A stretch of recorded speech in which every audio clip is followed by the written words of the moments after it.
Hi, and welcome to Live at Noon. This is Dee Dee Jones with Innovative Financial. So happy you could join us today. And I'm extremely happy to introduce my guest today, Daniel Brown of Green Arrow Coaching. Daniel Brown is a wonderful coach. I've known him for a couple of years now, and he specializes in coaching businesses. How's your day going, Dan? Going great. Thanks, Dee Dee. I appreciate you having me on. It's always nice to chat with you, and I appreciate you having me onto your channel here. Well, I can't wait for people to get to know you a little bit more because you have so much to offer folks in the services you provide. And I know there's folks I've worked with who have businesses who've had great success working with you. Yeah. Let's start. How did you end up being a business coach? That's an unusual career. Well, it is. And the reason that I became a business coach was I was in the accounting world for 20 years, worked my way up from, being an accountant within a external auditor kind of role, saw how businesses operate, saw a lot of good things in management, saw a lot of bad things in management. And as a result of that, kind of just decided I wanted to do something different. When we moved here to Colorado from California a few years ago, I decided I didn't want to do the accounting thing anymore. It wasn't something that brought me a lot of joy. It was something I was good at, but I didn't personally feel a lot of joy out of it. And so I wanted to find something where it would give me self-satisfaction.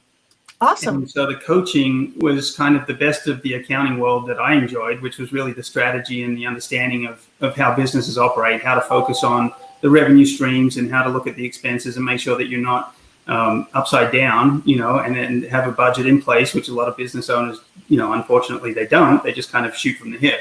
And so I decided I wanted to bring that technical knowledge to small business owners who have great passion and they have great ideas, but they may not have the formal training. And so as a result, they feel like they're sort of searching for the right path. And what I try to do with them is to really help guide them to the path that makes the most sense for them and help them set up systems and processes that can help keep them on that path so that they don't end up kind of just deviating off of their path. It'd be like going to the moon and missing it by 5 degrees. It doesn't sound like a lot, but by the time you get towards the moon, you're way off your target. And so that can happen very easily for business owners. Right. So what is it, as a business owner that comes to you, what's the experience like? How do you start? What kind of homework do they have? Is it scary? Yeah, well, it can be. It depends on, I meet them where they're at is basically how I would describe it. So I work with businesses from startup or even pre-revenue all the way through to established businesses that may be pulling down over $1 million in revenue, but are looking to create more time for themselves as the owner, or they're looking, to expand, but they don't want to do it at the cost of the current employees and overburdening them. So the process is, it's a strategy call to start with, where I just really dig in and ask them a bunch of questions about their business so that I can really get an understanding of where they're at and where they're trying to go. Okay. I don't want to waste anyone's time telling them that I can help them with things if I can't. So if it's in the wheelhouse of, hey, I understand what I'm doing, but I just need a little bit of clarity or a little bit of direction on what the next steps are to help them reach their goal, then that's where I would step in and say, hey, let's talk about the plan and what we're looking to achieve here. And so it starts with that. And then after that initial call, that's where I would go away and do a little bit of work thinking about how I can best help them. And then I would put forward like a little proposal, if you will, of a suggestion of, hey, this or this or this would be the best starting point. And it could be group coaching because, they just need other people to feed off of the ideas and bounce things back and forward. It could be that that doesn't really work for them and they just need that accountability or that individual attention. And so I could work with them one-on-one, and it could also go all the way up to sort of a partnership where we're talking about achieving results. So, hey, let's talk about growing your business by 30%. What does that look like for you? And then I would go in and actually work hands-on with the team and the business owner. So it's really up to the business owner on what their objectives are, and then me fitting their objectives with the services that I offer and putting forward the best recommendation for how they should move forward with it. Sounds like you can be very flexible.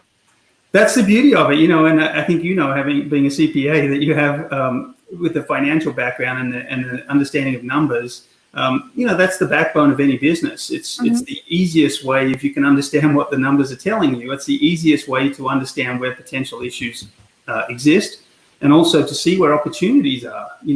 A lot of times I see business owners, and it could be a simple tweak, hey, let's raise your prices by 10%. And people, have an aversion to that because they're worried that they're going to lose their clientele.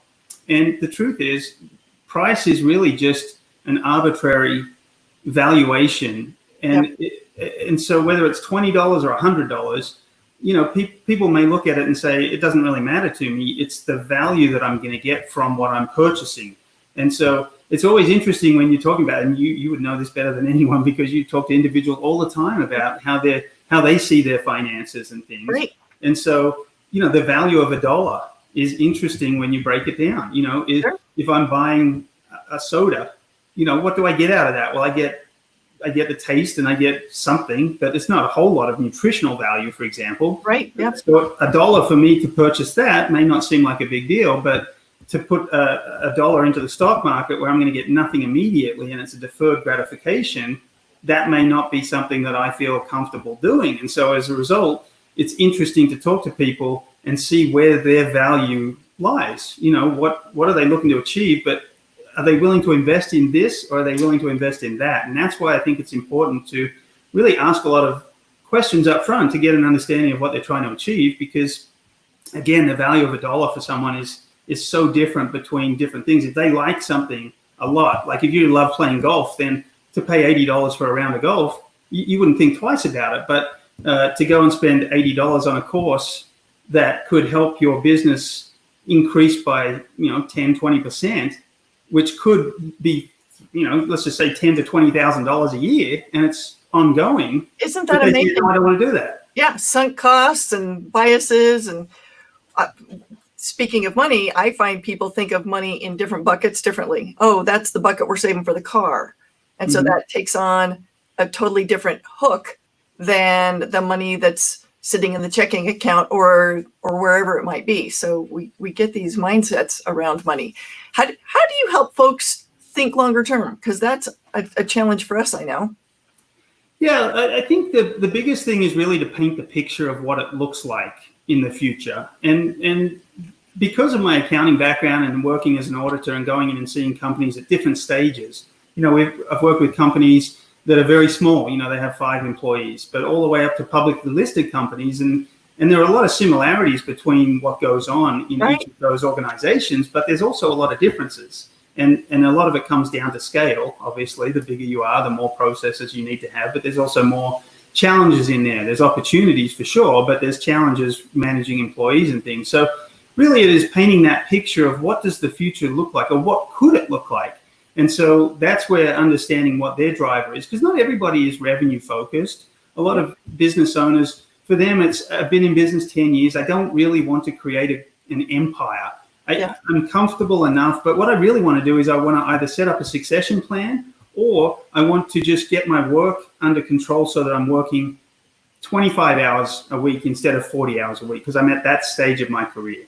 That'd be awesome. Hey, we've got some watchers now. Be sure and post in the comments who you are, where you're from, and if you've got a question for either of us, we would love to take it, but be sure and say hi in the comments for us.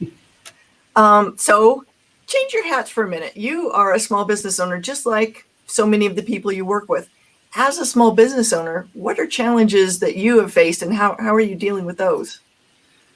That's a great question, Dee Dee, because every small business owner has challenges, whether we've been in business before or it's the first business. For me, the biggest challenge really has been getting my head around marketing. I like to think that I'm authentic and I want to be genuine in my approach. And so, some of the marketing books you read, they talk about different tactics, and that just doesn't sit great with me. And I think that's a block that I have, is just trying to figure out how to put some of the terminology into a marketing format that feels authentic enough to me that I can say, yeah, that's how I do it. Well, let me guess. You never thought of yourself as a salesperson. Well, yeah. Well, as a CPA, that was ingrained in me. I'm guessing that's the same for you, because I agree. Marketing's tough. 100%, and it was interesting. I was talking to someone just today, and they were telling me that marketing is very much mathematical, which was an interesting Can be. take on it because I had never thought of that. But he put it in a term that it's mathematical because it's statistics, it's data points, it's targeting, repetition. Yeah, no, that make eyeballs, as it were. Mm-hmm. And so just thinking of it along those lines may shift the focus a little bit. But for me, that's been a big challenge just because I don't want to come across as somebody who's just trying to push services. Yep. It needs to be needs-based selling for me. And so that's where, for me, conversations with business owners are great because if I can't help you, I'm not going to try and sell you something. That's just not how I want to operate. I want to work with people who want to work with me. Again, that comes back to the reason that I became a business coach was that personal satisfaction thing. So when you're in the accounting world, I tended to find that people looked at auditors a little negatively.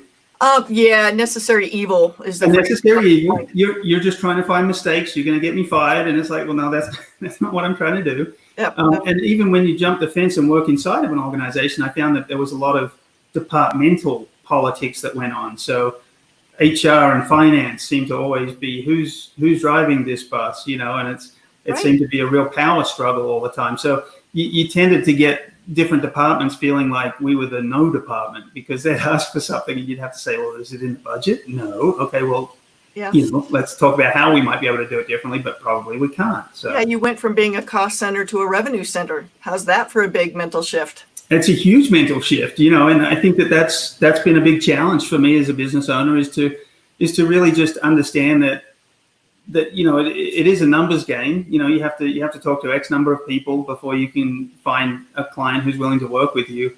Right. And just understanding that is one thing, but putting it into practice is always the difficult part. Yeah, real life. How about that? Yeah.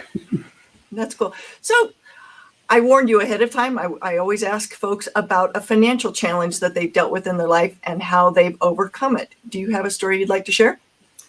Yeah, for us, the biggest financial challenge was just starting my own business. Really? Okay. To go from a six-figure salary to zero was kind of a huge leap of faith on my part. And my lovely wife has supported me on this journey. And, it hasn't gone as quickly as I wanted, but that's the way life is, right? And you just have to deal with adversity and overcome it. And so that's where I am in my journey. But the result of that, the impact was really to put a lot of pressure on us as a family in terms of having the finances needed to support the lifestyle that we had already sort of established. Sounds like language I use. Yep.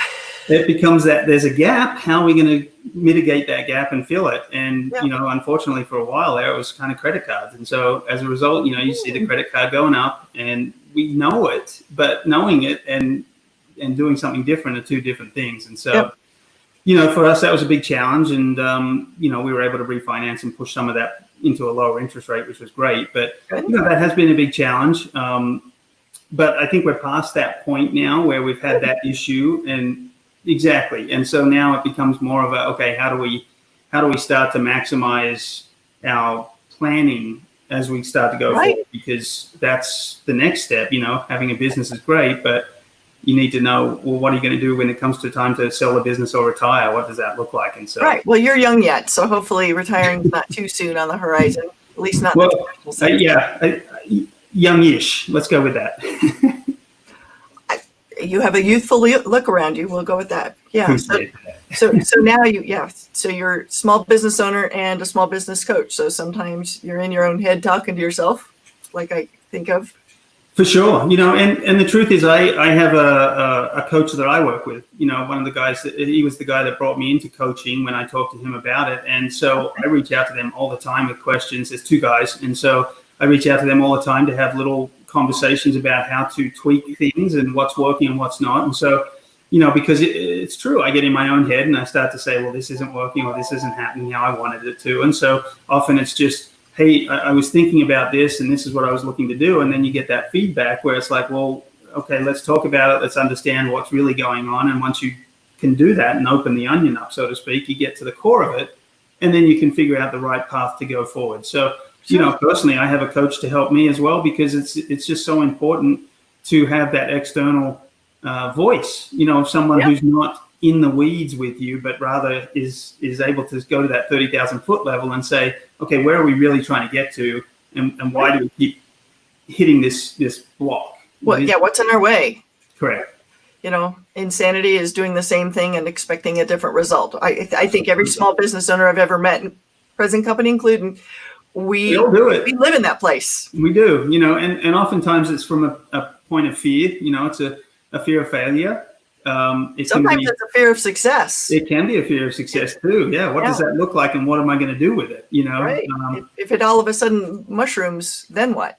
Absolutely. And that's the important part about growth, Dee Dee, is people have this idea that growth is a good thing, and it is, but it has to be managed correctly, because if you have it's like building a house on a foundation of sand or something. Mm-hmm. It's going to shift. And so the more you put on top of it, the more likely it is to fall over. And so a business is really no different. If the foundation of your business, and that's where the systems and processes come in that I talked about earlier, but if you don't have those things in place, then you can push all the business you want in there, but at some point it's too much business for the foundation that you've built. Catastrophic failure. Exactly. And you see this all the time. A great classic example is somebody's got a very successful bakery, right, in one location, and they're killing it and doing a great job. And they say, okay, I'm going to open a second location. Sounds great in theory, but then what often happens is they open the second location and their focus moves to that second location. They haven't spent the time to put the processes in place in the first location. The second one doesn't really get going. It's a sort of a failure to launch. Yeah. Great movie, by the way. But then on the other side of it, their original location suffers as well. And so what ends up happening is, instead of growing their business, which was their thought process, they end up shrinking it and often killing it, because they end up going too quickly. Spread out. Exactly. And also, but they don't have the processes in place. Because if you set it up with the right staffing, the right processes, the right expectations, then in essence, you move from being self-employed to having a business. Yeah. And as a business owner, it's very different to being self-employed. Are there any good business books that you like that you share with your clients?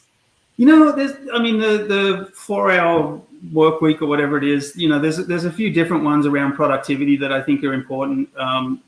Start with why is always a good one, just to keep you grounded and keep you making sure that you are on your path, and that you're not being sidetracked by what the clients want, because that's a really big thing when you're starting out, is you chase the shiny coin, and someone says, hey, can you do this or this or this? And then they tell you, I'll pay you for it. Should you? Yeah. And I can. But like we talked about with the moon, you start to deviate from your original path, and how do you get back on it? And I love your analogies. They're awesome. They're you make it very easy to understand. I'm guessing as a client of yours that it's similar, that you really explain things in a way that make it meaningful to the person. I appreciate that. Yeah. One of the courses we teach is the Pinnacle Gift, and it's really to understand what makes you unique and different. Really? And so I think I would love to see that taught in all high schools, for year 12 people, seniors, because I think it's such an important foundational thing, because at that age, you really don't often know exactly what you want to do. Well, speaking of that, back when you were 10, what did you think you wanted to do? When I was 10, I think I wanted to be a sports journalist. I've always loved sports. I think growing up in Australia, it was a very sport-oriented culture. Yeah. My family, we were all into sports, in watching it, playing it, whatever it was. So I think I wanted to be a sports journalist. And at one point, I chased that dream a little bit, and I ended up, after the Jerry Maguire movie came out, it was talent management, this, talent management, that. And so I ended up working for a couple of years in a company as a talent manager. Wow. And then I ended up trying to start a business with a couple of those people, specifically focused on athlete management. Okay. It was a great experience on one hand and a terrible experience on the other, as you can imagine with any startup type of business like that. So pretty volatile. Can you imagine doing that right now with COVID? Yeah, it would be a real challenge right now. A lot of, your income would obviously be strained a lot, but, for the successful ones, it's just like any business. Once you get to a critical mass, it becomes more of a management issue and less of a acquisition issue. The clients would tend to come to you once you establish the reputation, just like any business. And then it just becomes about, how do I manage the workload, and that's a different challenge, a different set of challenges, and requires. Well, that's being a business owner, not a technician. Correct. To go back to one of my favorite books, Getting Things Done. I like that one. because I see that as one of the big hurdles for small business folks, is they're really good at baking the cake, and then all of a sudden they've got to do way more than that and manage people and manage all the rest. It's no fun anymore. So be careful when you take your hobby and try and turn it into a way of life. Understand it changes your relationship with things. Absolutely. And I think that at the core of it, you have to have a passion for what you're doing. So Right. whether it's turning a hobby into a business or whether it's starting something affiliated with your hobby, that's usually the best way to go about it, just because Right. passion will keep you going when the times are difficult. And expertise. Yeah. But you need to know what you don't know. And too often we get a little bit stubborn around that point, and we truly believe we know enough or know everything about something, when the reality is most of it we don't know. And so it's only when it becomes apparent that we don't know it that we seek out help. It's kind of like if you had a pebble in your shoe, what would you do? Well, 99% of people stop, take their shoe off, get rid of the pebble, because it's an immediate pressing issue. Yep. And when you think about it in business, there are always immediate pressing issues that you don't really know how to deal with, because it's not simple to take the shoe off and get out. It's a lot more complex than that. But we tend to push off those decisions or addressing those concerns because it's just a little issue. It's a little inconvenient. I'm wasting 30 minutes a day. Okay, it doesn't sound like a lot, but you add that up, and it's 2.5 hours a week if you're working 5 days a week. Multiply that out by 50, and all of a sudden you're 175 hours or something like that you've wasted. Well, if you have an hourly rate of $100, think about the cost of that, $17,000 or thereabouts, just wasted time, because you didn't address something that seemed simple, but you didn't know how to address it. And I think that happens. If it seems that simple, I'd be afraid to call you. How are you going to help me kind of get over that hump? What's the language in my head I should listen for that can tell me it's time to reach out to you? It's a great question, Dee Dee. A lot of times it's the negative speak in your head, or the voice is telling you, you'll figure it out. And there's a time where that's okay, right? I think everybody should try to figure it out for themselves, because if you can solve it for yourself, I think that's great. But you have to set a timeline. Okay, I'm going to give myself 2 weeks or a month to figure this out. But if you're 3 or 6 months later and you're still having the same conversations with yourself, then that should be the red flag. The second it goes longer than that time frame that you set, that's when I would say reach out for help, because there's a pretty good chance that you don't actually have all of the answers that you think you do. Yeah. So in your journey, are you planning on staying a solo entrepreneur, or are you thinking about expanding? Well, my vision is to bring on additional coaches and really grow my practice so that I have coaches, multiple coaches working with me. Because I just think it's so important for business owners to have people who understand what they've gone through, can help them navigate some of the tricky spots, can give them that clarity that they need. Because, as an objective third party, yes, I want you to succeed, but I don't set my business up to have financial interest in you. So I don't do like 10% of your company or anything like that. And I know some coaches do, and that's great for them, but that's not my MO. I'd rather be independent enough that I can come in and have that fresh eyes perspective to really give you the advice and guidance that you need. And so that's what I'm hoping to build here in Colorado, is to bring other people on and show them how to do what I've been doing and really just expand the reach. So I Googled business coaches, and there's a lot out there. Yeah. How do you set yourself apart? What are you doing that's different than the next guy down the road? Yeah, so, I believe in so there's a scarcity principle, but I don't believe in that. There's so many business owners. If you look at how many small business owners there are in the United States alone, it's phenomenal. There's millions. It's like 28 million. It's like 96 or 98% of all businesses are considered small businesses in the US, which is crazy when you think about it, but it provides opportunity. And so basically I look at it and say, I'm not really competing with other business coaches. They have their own niche, or they have their own network. What makes you special? Well, I think it's the financial background, quite frankly. Being able to come in and assess and understand a business's challenges and needs in a quick time frame rather than, oh, it's going to take me a couple of months to get comfortable with your business before we can really start working on it. I believe that I can come in and within a couple of hours of talking to you, I know exactly what's going on in your business, and I can pinpoint some challenges and I can give some suggestions for how to expand what you're doing, or at least take that first step on what I would consider the path to reaching your goals. And that's what I really want to help people with is that picture that we talked about earlier that they've painted for themselves, or that I can help them paint. This is what your business could look like if we do this, this, this, and this. And then it becomes about implementation. Yeah. What's a characteristic of the people you've worked with that you've come to know as really that indicator of somebody who's going to be able to do really well? What do you hope you see when you have a new client? Well, the first thing is I have to be able to assess, are they coachable? Because there's a lot exactly. of people. That's where I was headed with that. Yeah, and if they think they know all the answers already, then I don't really want to work with them, because the truth is they're probably going to push back on a lot of suggestions and ideas and not necessarily implement them, and it's going to be a battle just to get them to see things. Sure. So I'd rather work with someone who's like, listen, I know this, this, and this, but I'm not very good at this. And then I can say, that's fantastic. You focus on the things that you know how to do, and I can certainly help you if you come across any challenges or you hit a roadblock there.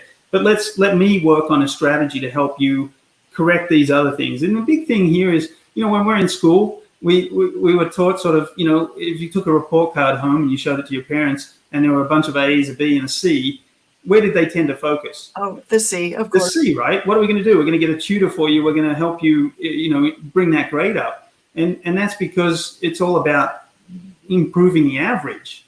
Right. And so that's how we were taught in school, is to focus on that. And that kind of carries over to business. A lot of business owners think, I'm really weak at this, I have to spend a lot of time to improve it.